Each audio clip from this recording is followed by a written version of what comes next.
orthomarketing.com. 360-degree digital marketing solutions for your practice.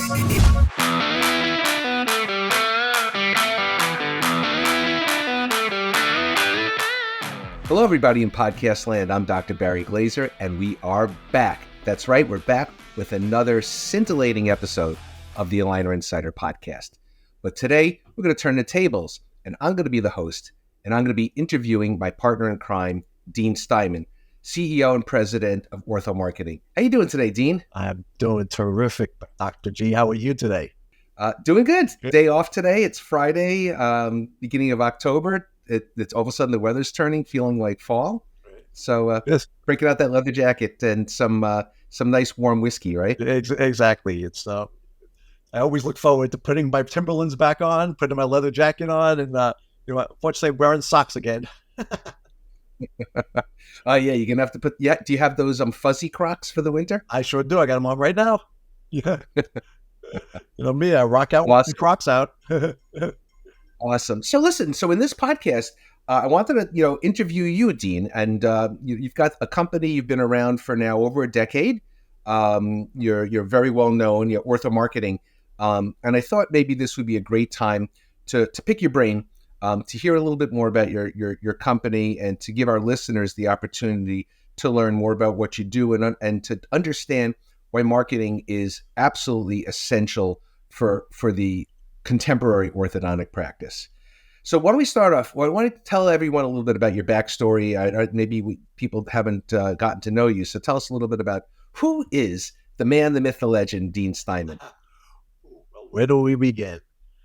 Right. So we go back a long way. I've been running marketing for a company for a long time. I built my first website back in 1995.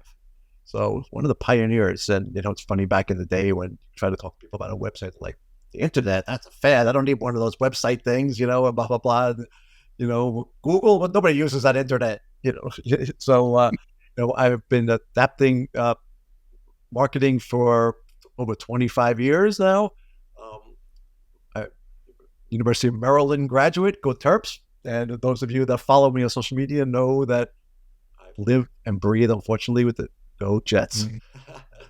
So that's a little bit about me. Ortho Marketing started about 12 years ago, and we work with hundreds of orthodontic practices all over the U.S., Canada. We have clients in Europe as well now, and what we do is we help practices get more patients. Plain and simple. Our job is to make you more money. Our job is to put butts in the seats, people who are looking to get their teeth straightened, practices that are looking to become number one in the market. That's who we work with. And we get people to show up, just like we've done with you. Many people who come to your practice past 30, 40, 50 other practices to come to you because of the way we market you and position you. So, love to come up with new strategies for practices and work with them, and we hold their hand. We're a partner with our practices. We make sure that you guys dominate the market, come up with new ways to get your new patients in the door, make sure you get more reviews, more referrals, and make sure that you are positioned number one in the market. And that's our quick little story. Yeah, listen, I can't recommend Ortho Marketing enough. I've been working with Dean. I was actually client number one, patient zero, Yep. And still here after all these years. So let me ask you a question. So your phone rings, right? And it's maybe someone who's heard our podcast or maybe seen one of my lectures, and I rave about your company. So you get a new client that calls up, right? So how does your agency approach developing a marketing strategy for a new client? Well, every practice has unique needs, unique message. We don't use the same marketing for everybody. We're not a cookie cutter type of company. Just like you don't use the same aligners in every patient, we don't use the same marketing for every practice. Practice in Westchester County, New York has a very different target market than a practice in San Antonio, Texas, or a practice in Palo Alto, California. So we get to know the practice, figure out what their goals are, and then how to position you in the market. We do a lot of market analysis, look at what the competitors are doing, how active they are, what their message is, are they pricing, positioning. It's all about coming up with unique strategies to make you look different. Why would you why would somebody come to your practice? So it's all about showing the results that you will give and what's in it for the patient. And I've mentioned this many, many times before, what's in it for me? So when we do marketing, it comes, we figure out, all right, what's in it for the patient in order to work with you? And how do we make you different and stand out? That's kind of what we do is we look at, the whole entire program, the whole entire scope, and then put together a unique strategy for each practice.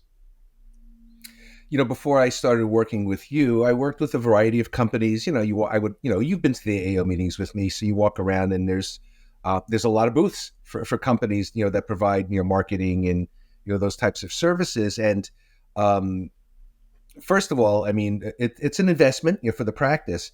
But I can tell you that before I worked with you, I won't name names, but for the most part, I got a cookie cutter approach. Because I get this website, it would look great, and then I look at the other websites that they were doing for other people, and they all look the same. And I think that it was really diluting, this whole idea that every practice is unique. So I definitely appreciate the fact that you guys spend the time to get to know me, and and try to come up with campaigns that I approve, that I think will work in my area. So let's talk about that a little bit more. So can you think of something recently, like a real success story of an example of a successful marketing campaign that you've used, for not me, for let's say another client, that maybe they were even skeptical about, because I know sometimes you got to twist my arm. Right. So give me an example of a success story, something that worked out really well that you've done recently? Sure. Well, we have a client down in South Florida, and he was a new startup, one-man practice when he first came to us about maybe 2 years ago. So 1 day a week. Since then, we've been able to get him so busy that he's a 5-day-a-week practice, and he's opening up a second office now in just about 2 years. Yep. So we're really excited about that. We have another client in California that we got to be the number one Invisalign provider in the whole state of California due to our marketing. We have a client in Toronto who is the youngest Invisalign Diamond Plus provider in North America because of some of the marketing that we're doing. And we have another client. We try to track as best as possible results in ROI. And we've gotten one practice a 1,100% ROI in the last 6 months on the marketing budget. So not too shabby, as they say. So this podcast is sponsored by orthomarketing.com.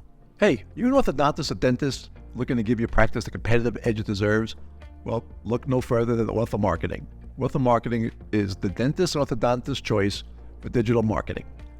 At Ortho Marketing, we specialize in helping orthodontists and dentists just like you attract more new patients. Our team of experts knows the ins and outs of the dental and orthodontic industry, and we're here to help your practice shine. We're going to supercharge your online presence. We're going to optimize your website. We're going to harness the power of social media to connect you with the patients that you want. Say goodbye to empty chairs and say hello to a thriving practice. Choose Ortho Marketing today and watch your patient list grow. Visit orthomarketing.com and learn more and take the first steps towards your practice success. Ortho Marketing. It's not just our name, it's what we do. No, that sounds great. I think that's because I know you probably get this all the time, especially when you have a new client. I'm sure there's some skepticism. People want to know, right? Everybody wants results yesterday, right? So I think that the fact that you guys do a good job of measuring, we have regular meetings. You and your staff show me. You show me what you're doing, and you show me how it works. I could see what keywords are working. I could see where I'm crushing it on Google. I can see how many leads are coming. So I think, because again, I think some of the other companies, they're high on promises, but then I used to ask them like, well, how do I know where is my money going? And you kind of get like these vague answers. So I think the fact that you guys have statistics, you measure all of this stuff, I think what helps to make me, and I'm sure makes your other clients, much more comfortable that their dollars are, as you said, are an investment. Just like, and we've talked about that before, that you give your broker $1,000, and a year later he gives you back $10,000. Did you spend $1,000? Right. Nope. And I think it's the same thing with marketing. Exactly. So all right, so we're talking. So so now digital marketing has gotten. I mean, it's so complicated that it's gotten to the point where I'm like, Dean, you do it. I let me do the teeth. But having said that, there's like so many channels now, right? There's so many different places to go, and you have to figure out where to allocate your resources. So these days, which digital marketing channels do you specialize in? Well, we have to be what's called omni-channel. We have to be all over, because certain people are in certain places. So you have to kind of really be in multiple ways. But ideally, you want to be a lot of our efforts go into SEO and Google marketing. All right, somebody's doing a Google search every day, guaranteed somebody's searching for your business, guaranteed. And we want to make sure that you're being found. So first and foremost is SEO is probably the most important section that we work on as far as digital marketing goes. Then from there, it's branding, it's positioning on social media, it's being where people are, it's being it's people still on Facebook, people are on Instagram, TikTok, as you know, TikTok is very important to be on now. You have to be active on that too. You have to kind of be all across the board. You got to have your face wherever people are looking, especially if you're in a community-based area, and you're part of the fabric there, people, everybody knows you. You need to be found where they are. Your face needs to be showing up all over the place there. So ideally, you need to have an omni-channel program, which I said, which includes Google, includes Facebook, includes Instagram, includes TikTok, includes YouTube, pretty much across the board. Everything has to talk to each other. So when we come up with a marketing program, I like to use an analogy that baking a cake, you can't just use one ingredient and expect the cake to be great. You have to have multiple ingredients for the right recipe. And that's the same thing with marketing. You have to have the right strategy and all the right. So I'm trying to say, and it's the same thing with getting your teeth straightened. You have to have the right program. You can't just go from randomly put in one aligner or the other and expect teeth to come in straight. You got to have the right program in place. So that's ideally, but things are changing as you know. Who ever heard of AI a year ago? Nobody. But how it's all over the place. How automated are things? How do you respond to somebody who fills out a form on your website? How often do you reach out to people? So there's a whole program that needs to be involved now. We have to be so hands-on, because more competition than ever before is out there now.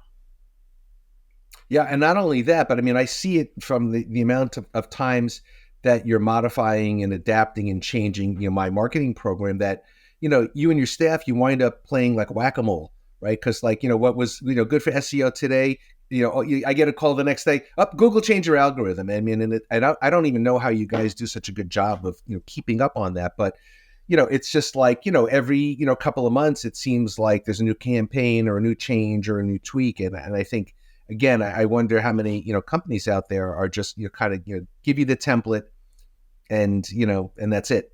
It's how we have to be ahead of the curve. We have to be we have to surfing a wave. You're going to be on the wave. You don't want to be in front of it, because waves are going to wipe you out. You don't want to be behind it. You want to catch that wave, and that's when it comes to, from SEO and Google, you got to we have to just constantly adapt, as you said. And it's a never ending program. I use the analogy all the time that SEO, it's a marathon, not a sprint, and the second hardest thing we do for practice is get them to the top of Google. First hardest thing is keep them there. Once you're there, then all the vultures start seeing what are they doing and how do they do it. They try to push you down there. So we are constantly adapting and trying to make sure that our clients are doing well up there. And we're very successful at it. 99% of our clients, 99% are at the top of Google for this line in their area. Yeah, no, and obviously that's, for me, that's super important. So we talk about adaptation, right? And we've mentioned, if we've mentioned it once, we mentioned it a million times. We talk about Billy Ball and all the things around metrics that are used in sports these days, and how sports has really gone towards this like sabermetrics and analytics in order to produce a better team. Although it didn't work so well for the Mets this year, but yeah, I suppose you still got to put the bat on the ball. But having said that, it's the same thing. Every business is so data driven, right? So how do you measure the success of a marketing campaign? Again, because I think that I see this approach where it's, you don't want to like throw things against the wall and spend money and to see what sticks. I mean, it's inefficient and it's wasteful. So how do you measure the success of a marketing campaign, and what are the key KPIs, the key performance indicators that you track?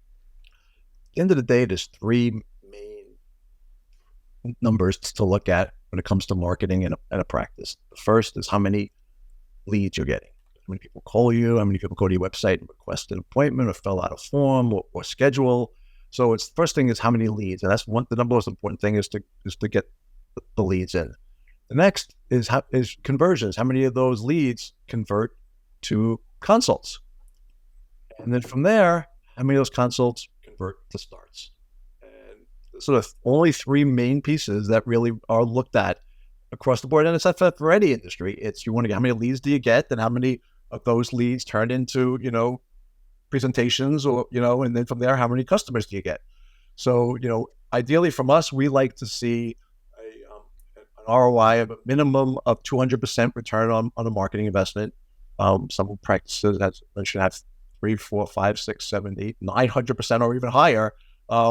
It depends upon, how aggressive we get, but we look at the number of leads, and then from there, how many of those show up to starts, and then it's up to the practice to convert them. And industry standard right now, it's about 60% people that show up to a consult will start. So we hopefully drive enough people to put in the seats, and those that don't start, well, are they on a recall program? And how often are you reaching out to get them back in? And we've got practices that are reaching out to people who came in for a consult, didn't start a year later, and they're coming back in. So, don't put somebody in a black hole after 30 days and say, it's a bad lead and blah, blah, blah. Keep in touch with them. One other thing important is remember that somebody with a lead reached out to you, all right? You're not reaching out to them. So many practices are like, I don't want to be a nuisance. I don't want to be wrong. They reached out to you. It's not you being, pain or a nuisance and keep reaching out. They're the ones who said to you, I'm interested in coming to your practice. So keep on them. Reach out to people 3 times the first day, okay? And then another day, and another day for 3 days, 3 times each day in order to get them in when somebody first reaches out to the practice. Yeah, we have this program, based on your recommendations. We call it the Hail Marys, but like let's say maybe patients. We're always looking at treatment recommended conversion as an important thing. So it's like one thing for all the patients that come in for a consult, but I think if you take all the patients that come in for a new patient exam, and then you divide that by the number of starts, I don't think that's a fair statistic, because what you really want, because a lot of patients, let's say, go on observation. So I think a better statistic to look at is the ones that you've actually recommended treatment and how they start. Right. But what we do is we go back and a year. My treatment core and I, we call those Hail Marys, and maybe we reach out one last time and we give them an incentive, maybe say $500, off treatment, but we also put a deadline with it, so the offer expires October 31st. And you'd be surprised, if you get 3 or 4, that maybe would have never, 3 or 4, and let's say an average case revenue of somewhere around 6,000. Why not do that? So that's something I agree with, that you have to make sure that you continue to reach out. It's good money. I've read sales statistics that say, though, the average sale takes 13 contacts. I think I got that from Michelle Shimon. The average sale takes 13 touch points before they will actually, make the purchase. Right. And how many practices, where the treatment coordinator says, "Oh, I used to have this in my practice. Oh, we don't want to bother the patient. We don't want to bother them. Oh, doc." Oh, you get docked to death. "Oh, doc, those patients, if they want to start, they'll call us."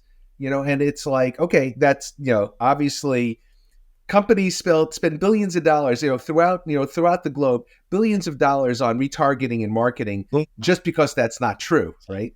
Otherwise it would be like you'd see one Pepsi ad and then never see another one, because they'd be like, well, if they want to drink soda, they'll drink it, right? Who says that? Well, that's why you have to put the process in place there, and it's smart that you do that. And so many practices don't follow up and said, after 30 days, like, oh, that's a bad lead. No.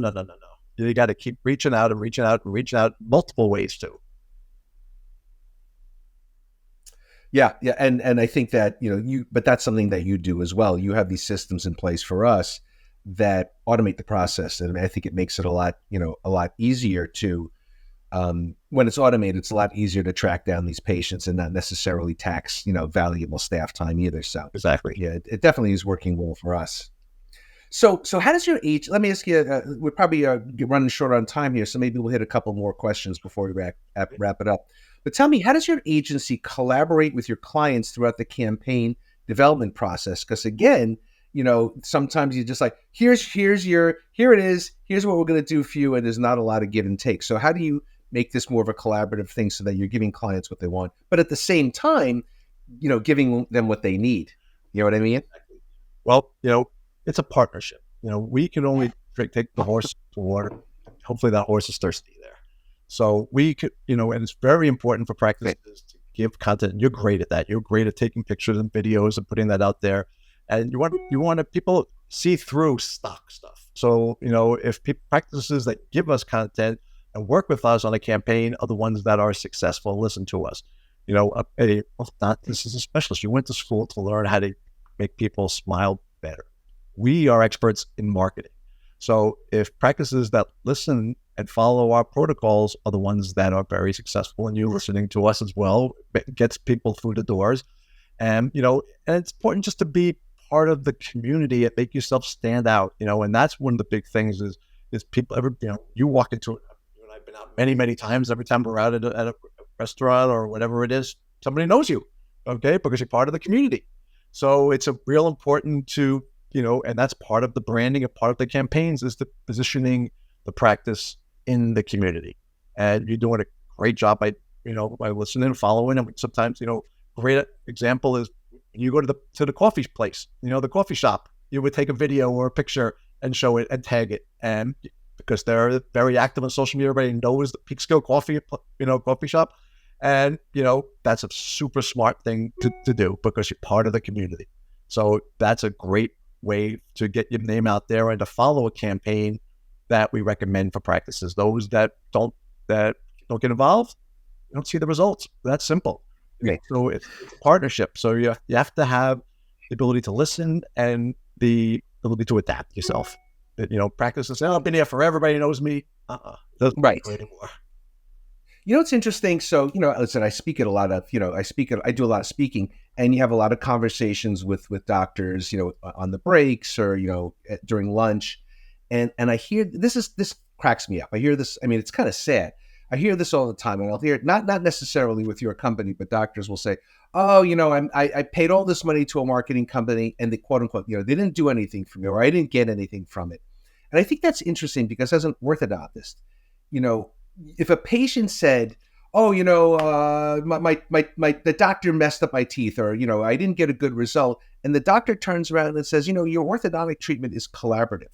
I mean, I'm your coach. I could provide you with the braces or the aligners, but there are things that I'm going to ask you to do at home, right? Wear your aligners, wear your elastics, brush your teeth. And as orthodontists, we're always like, well, the patient wasn't compliant, and we throw up our hands. But yet they turn around and basically, but yeah, they wouldn't want it. But then patients say to me, Dean, oh, I just spent $7,000 and my teeth aren't straight. And you're like, yeah, you never came in for an appointment or never followed my instructions.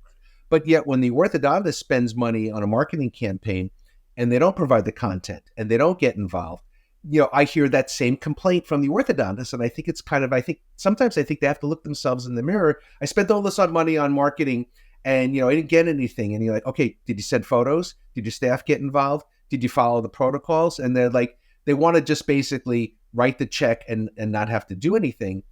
But just like orthodontics, if your patients have that same attitude, you're not going to get a good result. So like when you start off with a client, right? Like, because I try to do the same thing. I try to set reasonable expectations. And I have this conversation with patients that say, look, when you walk out of this office, there are obligations and responsibilities that you have to take on with a certain level of discipline.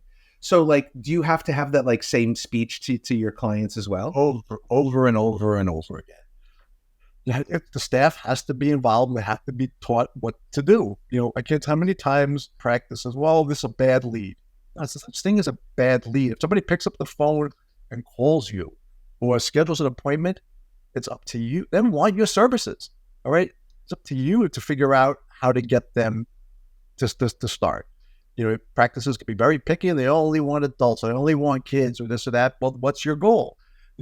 In 2023, some stats, the whole entire orthodontic industry is down about 12% this year.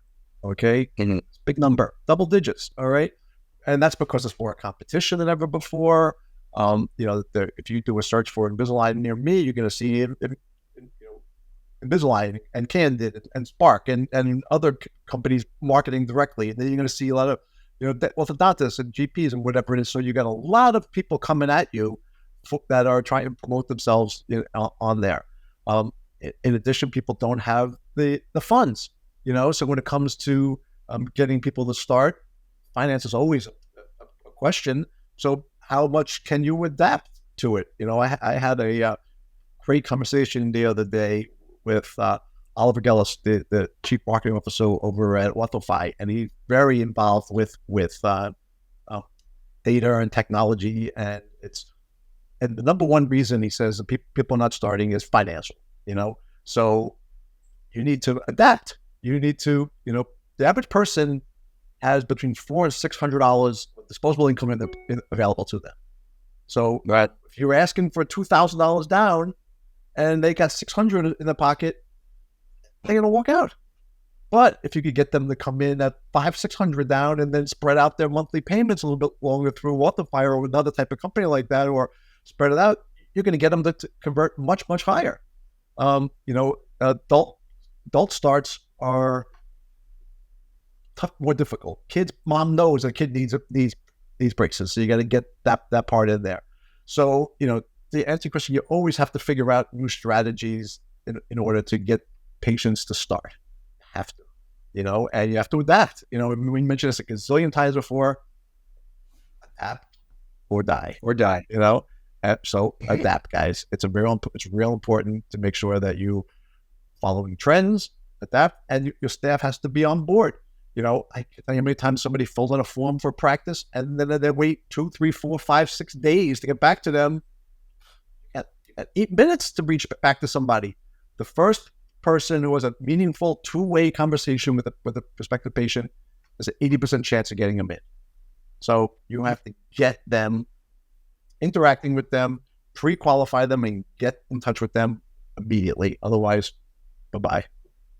Yep, it makes complete sense. All right, so let's start to maybe wrap this up. And here we are. The leaves are starting to come down. We're in the fourth quarter.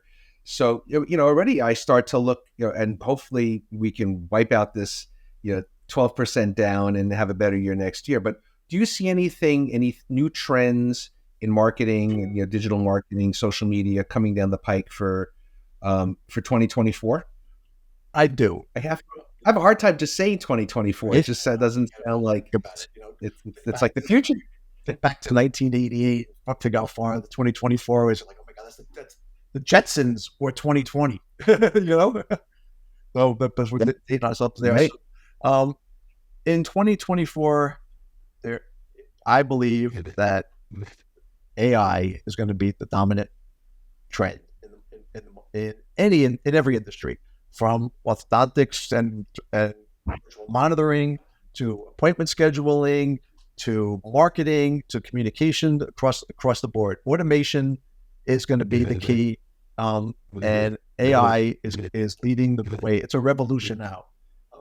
AI is changing the world in every single industry.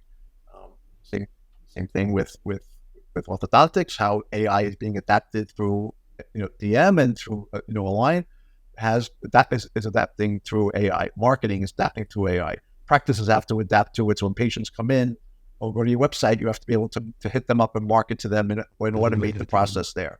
So in my eyes, you have to be all in on change and using the right technologies and having the right partner is essential. If you are not working with a marketing company, you will not succeed. Plain and simple. You have to adapt. Okay, you can't just sit back and say everybody knows me. And it's wrong. You will be. This is not 2006 anymore.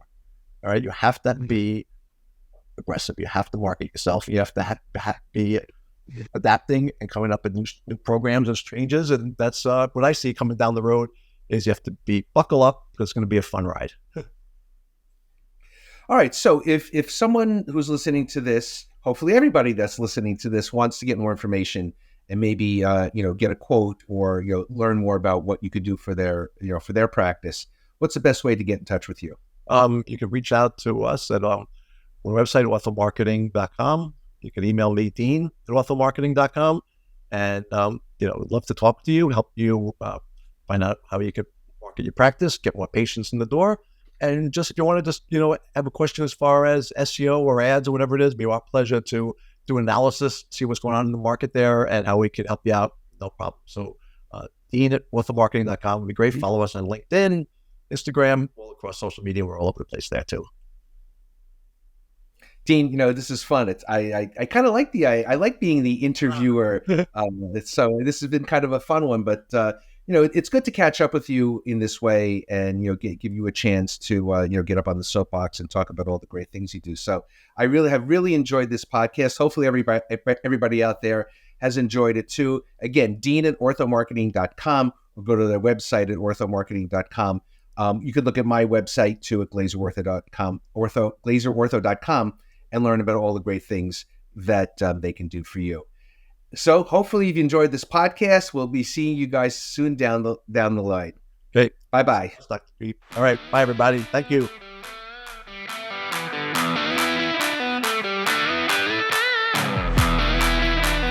Orthomarketing.com. 360-degree digital marketing solutions for your practice.